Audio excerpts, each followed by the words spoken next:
Srimataji just asked me to share with you what was the last experience of her divine visit in Russia. And I must say it was really a dramatic breakthrough, because in the scientific conference that she held in Moscow, there was the participation of a very well-known scientist, a physicist. His name is Anatoly Akimov. He's very well known all over Russia and all over the world also.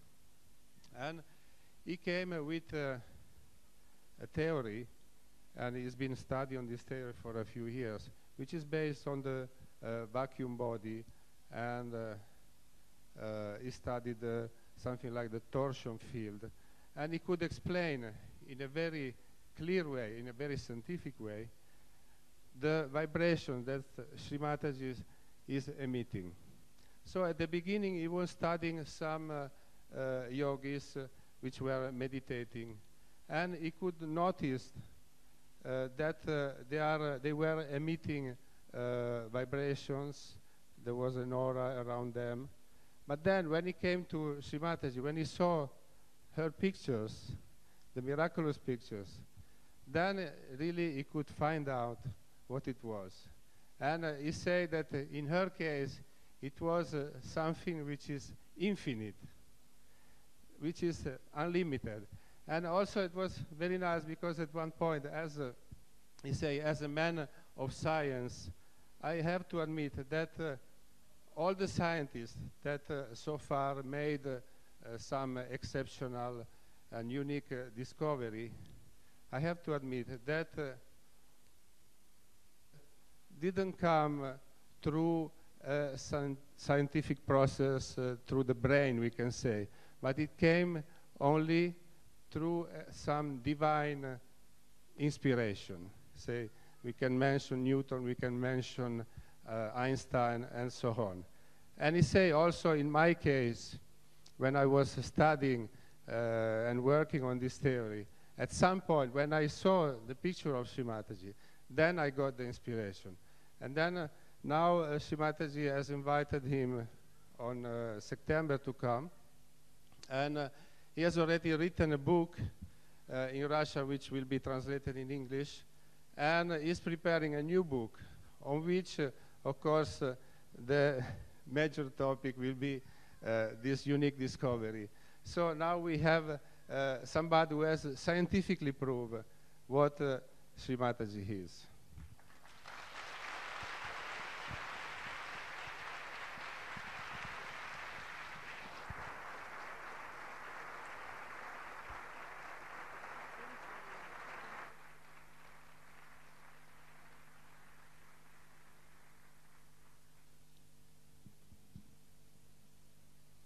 In Russia,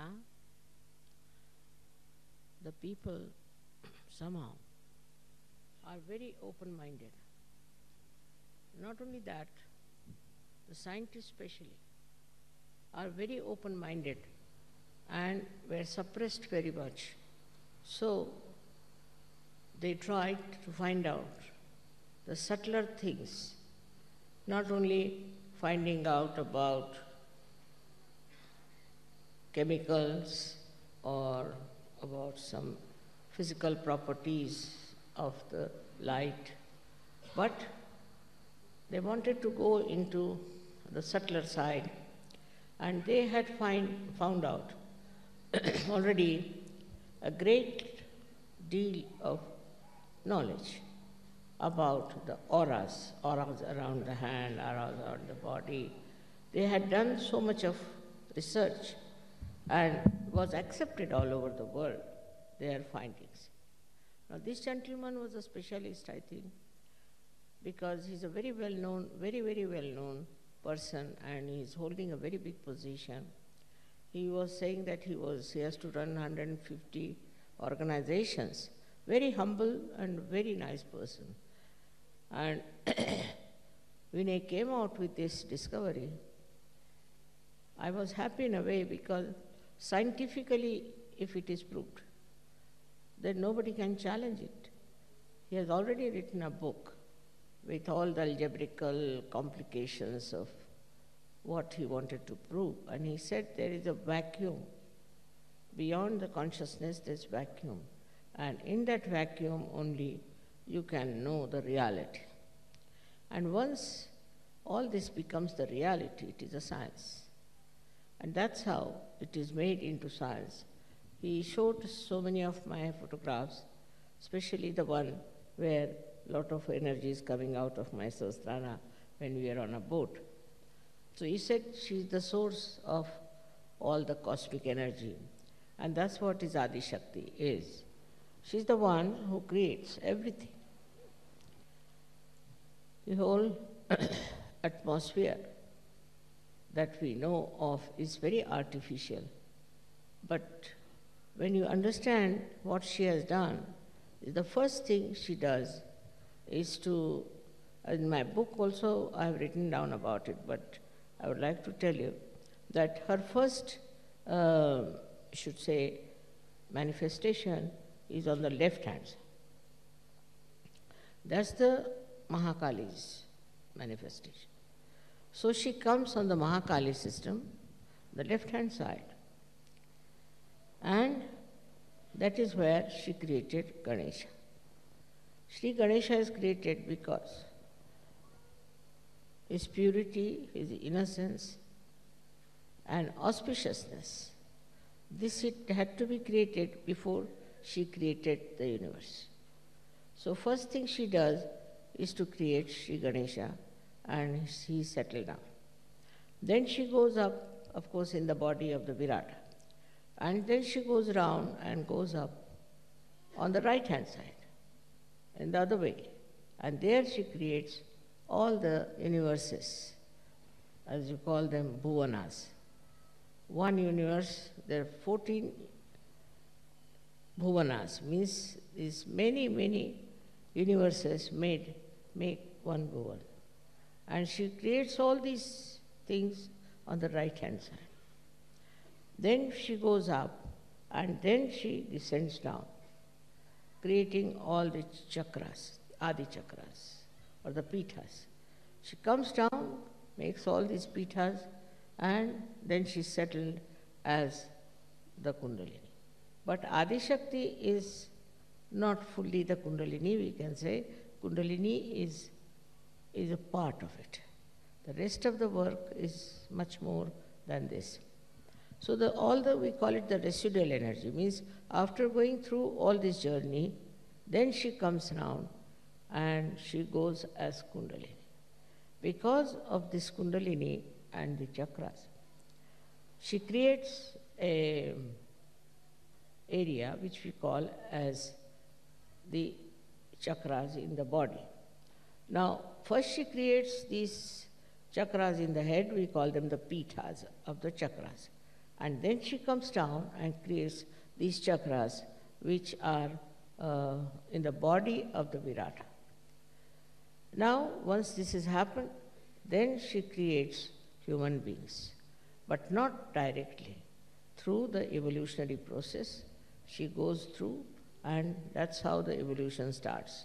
And then it starts developing from the minute, small little microscopic organisms in the water, and then it starts evolving. So when she creates water and she creates all the universes, she chooses this Mother Earth as the best place to play her evolutionary process. And there she makes this little microscopic thing. Of course, I've written all about it, and when my book will be released, you can see that how first hydrogen, carbon, and oxygen and all of these things are mixed up, and how nitrogen comes into play, and how a living process starts. All this I have done it in my another book that I am going to write now. I mean, I have mostly finished, but there's some more chakras are to be dealt with. Now with this happening, you see, one thing is there, that whatever I write, now people won't doubt. They will know it's a scientific fact, and that's whatever I say is a fact. Now, to believe in a mother Adi Shakti was impossible. Especially, you'll be amazed that Christian religion somehow or other avoided the mentioning of the mother. Then the Islam, that also avoided the mentioning of the mother. It's completely negation towards the mother. But only Indian philosophy had the mother, and the Indians are actually Shakti worshippers. So this is how it was kept up and brought to this position now, that people have got full idea as to mother principle that has worked out everything. On this mother principle in India, people are very sure that it's the mother who does everything. And thus we have in India many, many swambhus, means things that are created of the Mother Earth. For example, in Maharashtra, we have got Mahakali's place, Mahasaraswati, Mahalakshmi, and also we have got a place for the Adi Shakti. Some people who have been to Nasik must have seen Chaturshringi. How many people have you been to Chaturshringi out of you? It's good. So, this Chaturshringi represents the Adi Shakti, which is the fourth dimension of this power, which gives you the ascent. And ultimately, through Mahalakshmi channel only you get your realization.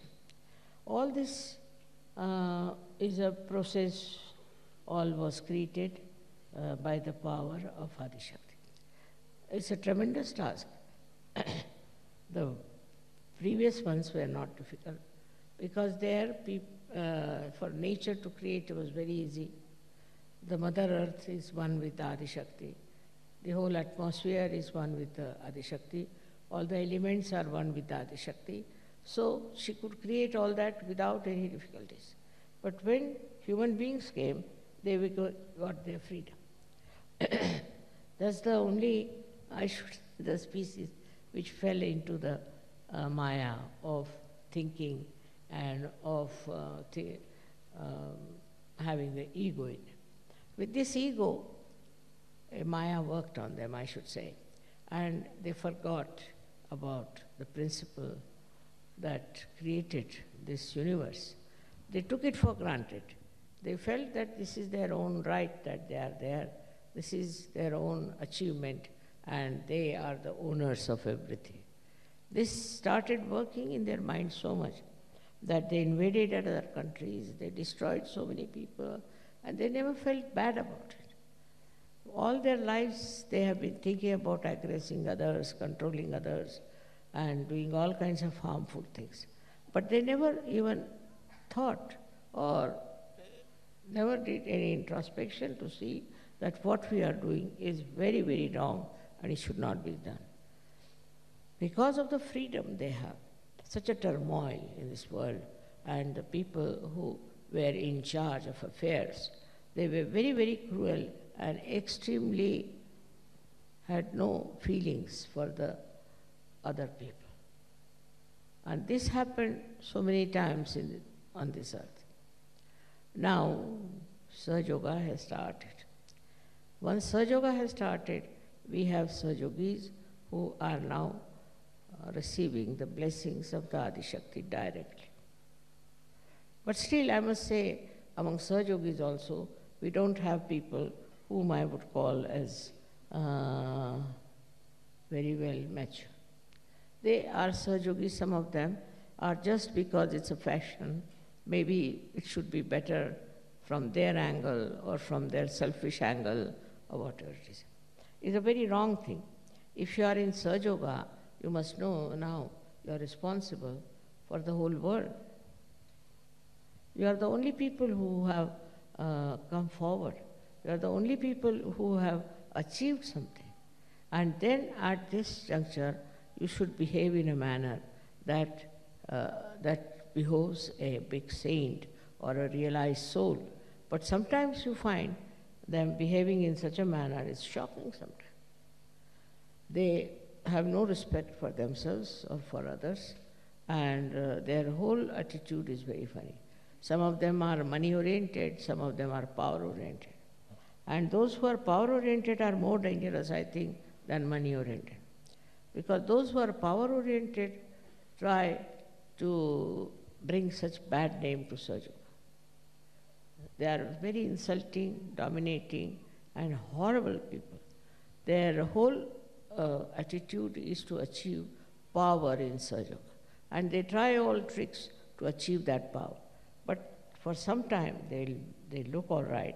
After some time, we'll find they'll all disappear from the field of Sahaja. It's a very big cleansing process going on. You must understand that you have come in the field of very high consciousness, where you are in contact with the divine. Now here, if you behave like ordinary people who have no divinity within them, how long will you continue like this? So this is very important that you should try to meditate and evolve yourselves and become really very good Sahajogis. In some places, we are very, very lucky. In some countries, we are very, very lucky. But in some countries, I find the people are just deaf and dumb. They can't understand Sahaja. For my program, they do come, and afterwards just they disappear. This one, I think, is also, Sahajogis are responsible for this. The way they go about, the way they want to do Sahaj work is not Sahaj. Must be something definitely wrong with the whole thing, and that's why it's not working out the same way as it is working out in many places. So I have to tell you that all this is there, that Adi Shakti is there, and all this has happened through Adi Shakti. But now, the further work has to be done through you people, because you are the channels, you are the one who have to transform people. Now everybody should understand and know how many people we have given realization. We have to think about it. What have we done for Sahaja? Once I was traveling by plane and I met a lady who was sitting next to me. She was so hot, I couldn't understand. Then she told me she is a disciple of a guru, very proud of it. And she started telling me all about him and things. I was amazed that look at this woman, she hasn't got anything from him. And she was just saying, I have given so much money to him, I have done this thing to him and all those things. But she had nothing. And despite that, she was talking to me, a stranger person, about the Guru. But in Sahaja Yoga, I've seen people are rather shy. They don't want to talk about Sahaja Yoga openly to others, which is a very wrong thing you are doing, because you are responsible for this. You have been given realization. Of course, you are seeking. Everything is all right. But all of you must try to give realizations to others. I must say that somehow men have been more dynamic and working it out. The women in Sahaja Yoga are not yet coming up to that level as they should. They have to be more sensible about it, and they have to work it out. They can do it, but only trouble is, I think they have certain minor problems about which they are worried. Always I get letters from ladies saying this is wrong, that is wrong, complaining all the time. When I'm so fed up of their letters now that I think they are useless to read them also.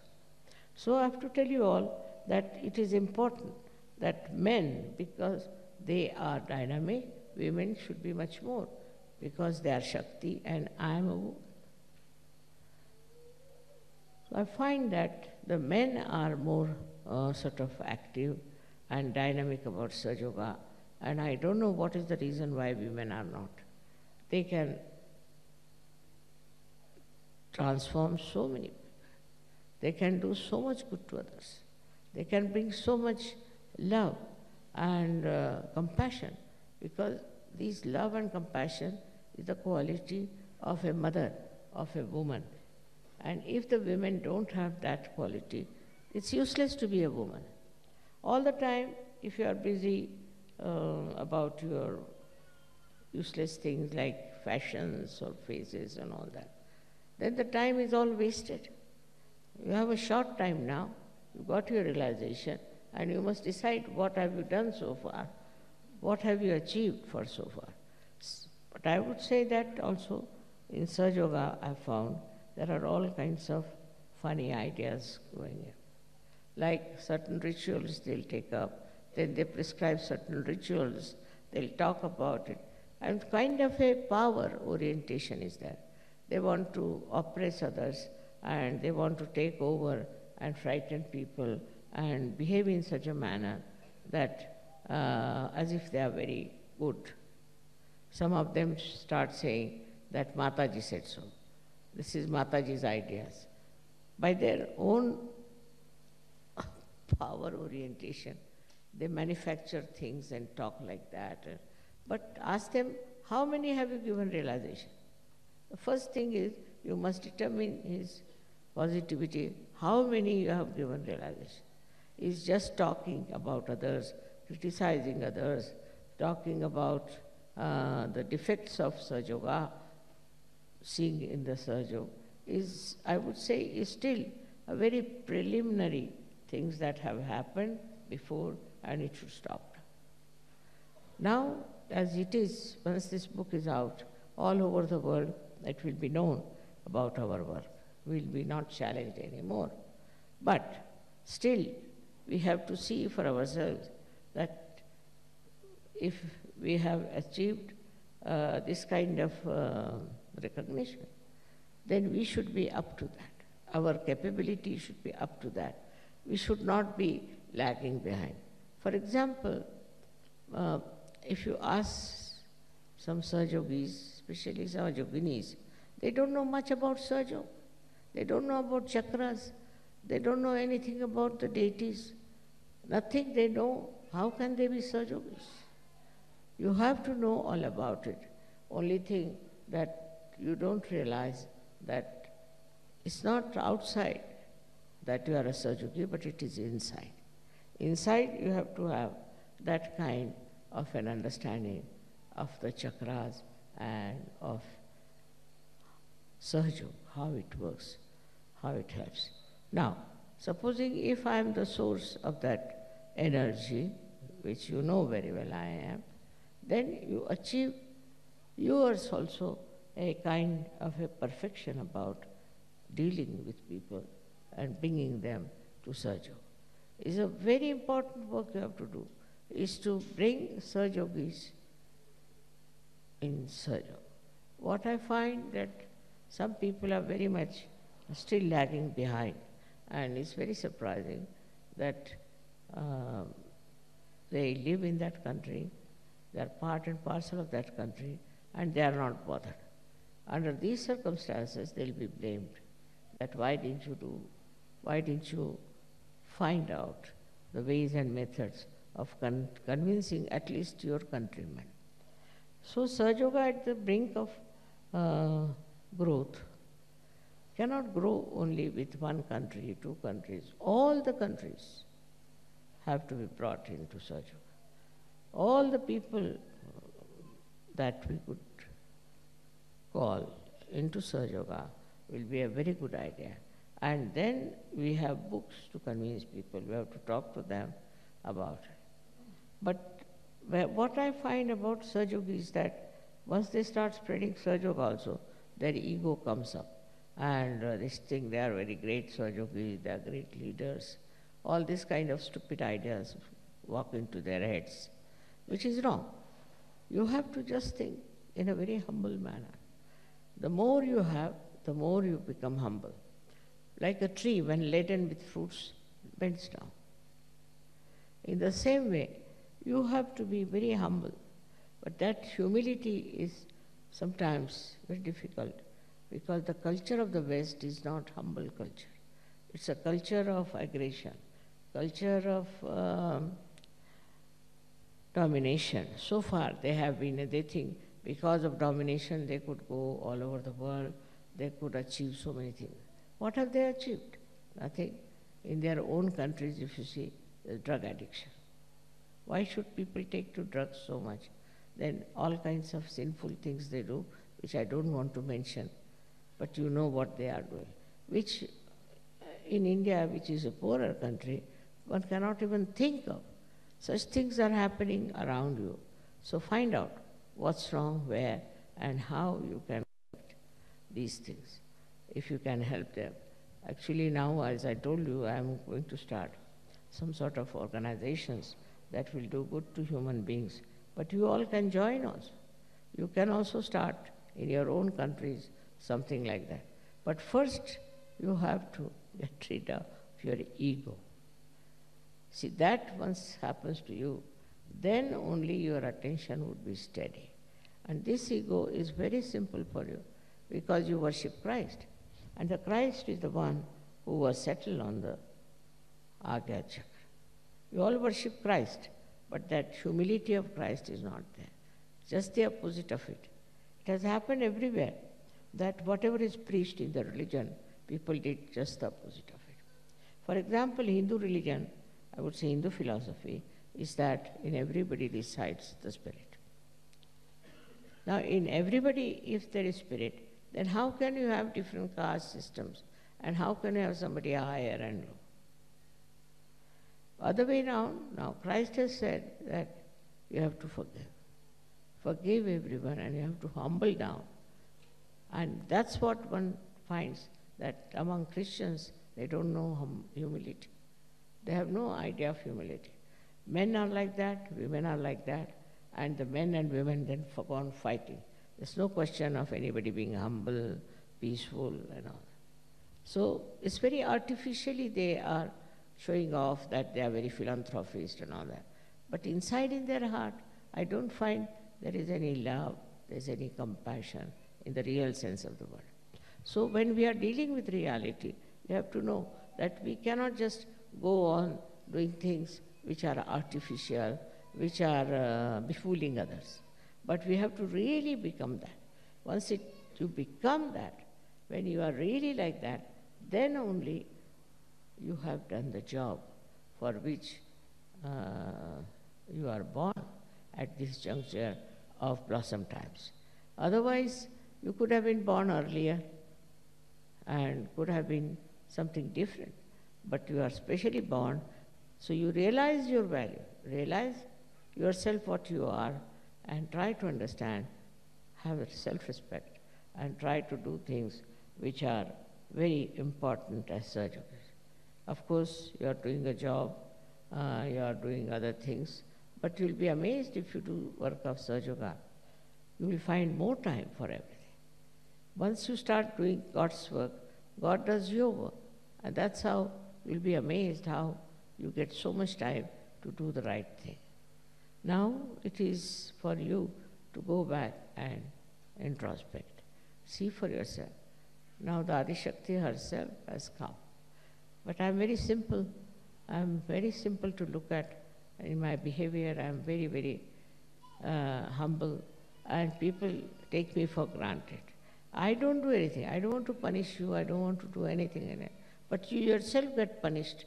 You yourself become useless if you do not look after yourself and grow yourself. This finding is so great, and this man had never known me before. He's very learned, but he's very humble. And what he told me that, just imagine I'm sitting before the creator of this world, and still I'm very normal. I said, what should happen to you? What do you think? She said, Mother, it's a big thing to realize that I'm sitting before you and that you are here. I said, it's good that you don't feel my presence so oppressive or so dominating. I'm very happy. So he says, I just feel the love, I just feel the compassion. That's what it is. We have to know that we should have just love and compassion. Compassion and love for ourselves in the way that we should not harm anybody's art. To say something, to hurt someone is very sinful. But some people enjoy that very much. They think they are very clever. It's not so. When you talk to someone, you must say something which is very soothing and good. Another thing is the temper of a person, is a temper that the slightest thing here and there they get into tempers. Now this has to be told, this temper, that you keep quiet. I have nothing to do with you. That is one thing. Then there are people who are very subtly, I should say, power-oriented, very subtle. They have tricks and trades by which they know how to control others. What are you going to gain out of it? What is your gain? By doing all these things, what will happen? In these worldly things, you might be little bit popular, little bit having a position or something. But what is it after all? That is not going to help you. What is going to help you the most is to make yourself a perfect channel for Sajjana. To be a perfect channel. In that, you will be amazed how you will be helped. So I would say for you people who are in the West, I would say, you must develop humility. It's very important. I was surprised in Russia itself. The people are not only humble, but such dedication, unbelievable. They don't even raise their eyes to me. I don't know how they got this idea. This is not after the discovery, but even before that. They were so nice and so humble and so full of love. And even the children brought me small, small presents, just to give me so sweetly. This is something surprising, how these people in Russia have achieved that capability to become. And I think in the West, Russia is the country which will achieve a very great height in spirituality. And that means they will be the most powerful people. Let us see what you are doing in your own country and how you are going to work it out. See, there's so many things you can do very easily if you see for yourself that you are the instrument of the divine. And then your temperament will change, the nature will change, you'll become a very, very sweet person, likable person, and everybody will think that this is a saint walking around. So that's all I have to say about this. Whatever is the discovery is not a discovery for me, but discovery for the whole world. And I'm sure once it is established and is exposed to the whole world, things will change for you and for me also. May God bless you.